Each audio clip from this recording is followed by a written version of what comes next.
بسم اللہ الرحمن الرحیم یا ایہا الناس اعبدوا ربکم الذی خلقکم والذین من قبلکم لعلکم تتقون۔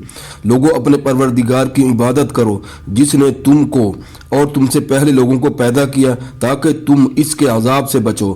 الذی جعل لکم الارض فراشا والسماء بناء وانزل من السماء ماء فاخرج به من الثمرات رزقا لکم فلا تجعلوا للہ اندادا وانتم تعلمون۔ جس نے تمہارے لیے زمین کو بچھونا اور آسمان کو چھت بنایا اور آسمان سے می برسا کر تمہارے کھانے کے لیے انواع اقسام کے میوے پیدا کیے، پس کسی کو خدا کا ہمسر نہ بناؤ اور تم جانتے تو ہو۔ وَإِن كُنتُمْ فِي رَيْبٍ مِّمَّا نَزَّلْنَا عَلَىٰ عَبْدِنَا فَأْتُوا بِسُورَةٍ مِّن مِّثْلِهِ وَادْعُوا شُهَدَاءَكُم مِّن دُونِ اللَّهِ إِن كُنتُمْ صَادِقِينَ۔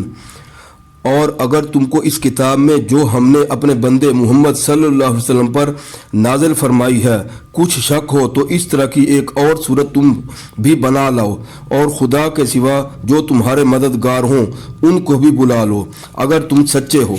فَإِن لَّمْ تَفْعَلُوا وَلَن تَفْعَلُوا فَاتَّقُوا النَّارَ الَّتِي وَقُودُهَا النَّاسُ وَالْحِجَارَةُ أُعِدَّتْ لِلْكَافِرِينَ۔